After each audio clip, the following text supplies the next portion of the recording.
At some point, after enough has happened, something in a person changes. Not in the dramatic, cinematic way that stories tend to show, not a single turning point. A visible break, a moment you can point to and say that was when everything shifted. It happens more quietly than that. It accumulates. You notice one day that you respond to things differently than you once did, that you feel things at a slight remove, like there is a layer of glass between you and the full impact of your own life. That you are slower to trust, quicker to prepare for the worst, more at home in difficulty than in ease, and you wonder not with alarm, exactly, but with a genuine, restless curiosity why. Why do I feel this way? What happened to the version of me that didn't? The answer is not complicated once you understand it, but most people never receive it. And so they walk through life attributing to their character what actually belongs to their history. This script is for everyone who has been through so much that the feeling of it has become indistinguishable from who they are, and who deserves, finally, to understand the difference.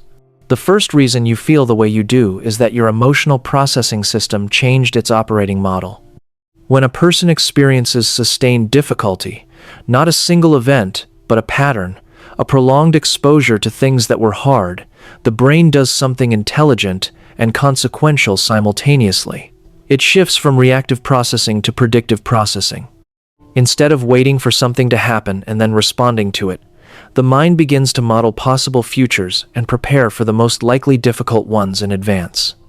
Neuroscientists studying trauma and stress responses call this the shift from stimulus response to anticipatory regulation.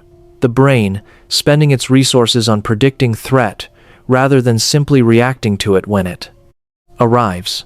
What this produces, in everyday life, is a person who seems to live slightly ahead of the present moment, always thinking several steps forward, always aware of what could go wrong before anything has, mentally rehearsing difficult conversations that haven't happened, preparing for losses that haven't arrived.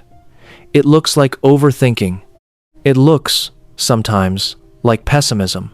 What it actually is a nervous system that recalibrates its entire orientation in order to keep you safer.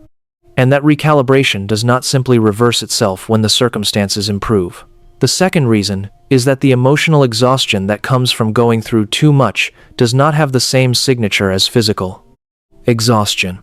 It does not follow the logic of rest and recovery that everyone assumes applies.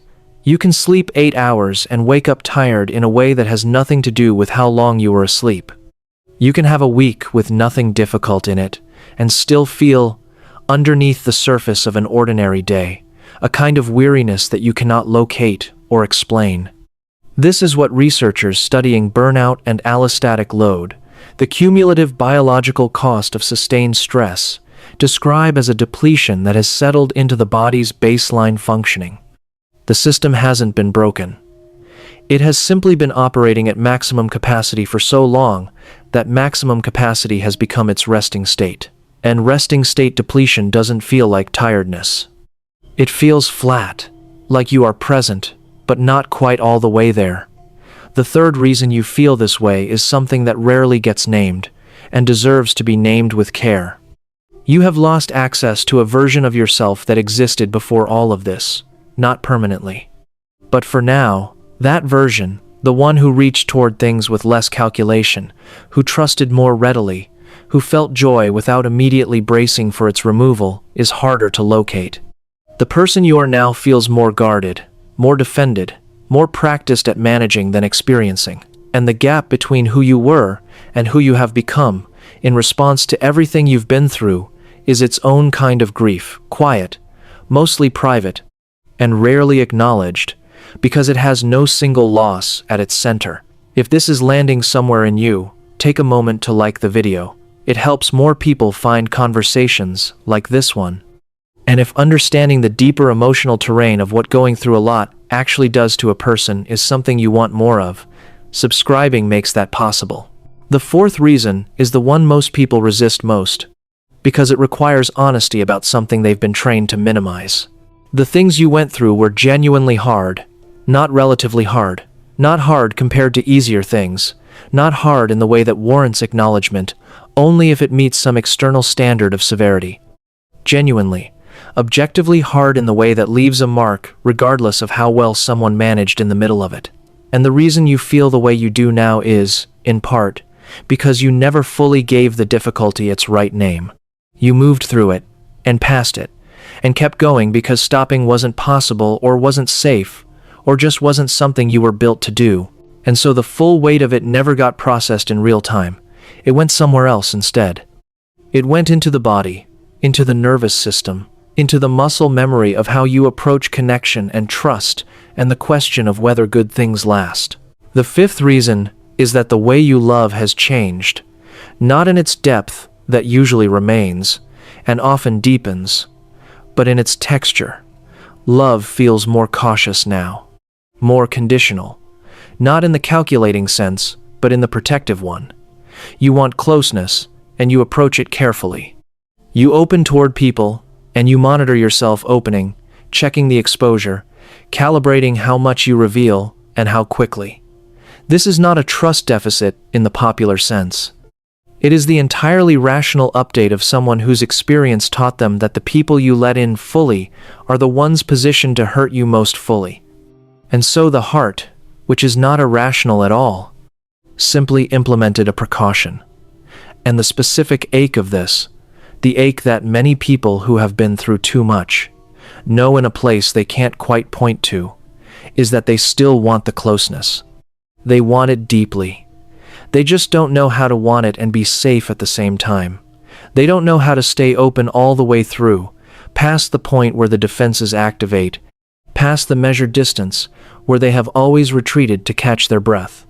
Here is the paradox that holds all of this together.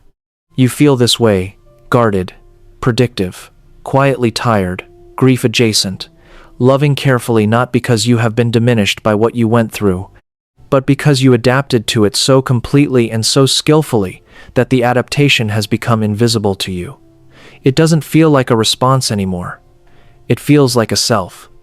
And the boundary between the two is where the most important work eventually happens, because what you are carrying is not the mark of someone who couldn't handle what came.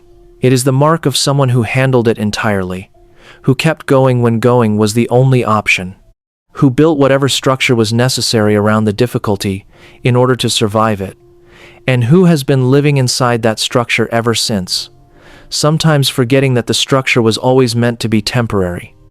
A shelter, not a permanent address. You feel this way because you went through a great deal, and you survived it. And surviving left a record in your body and your nervous system, and the particular way you move through rooms and relationships, and the question of whether it is safe to hope. That record is not your destiny. It is your history. And you are allowed, slowly, at whatever pace feels survivable, to become something other than what the hardest things made you.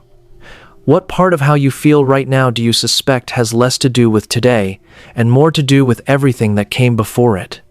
If this video spoke to you, go ahead and hit that like button and subscribe for more content that helps you understand yourself on a deeper level. And remember, you're not alone in this.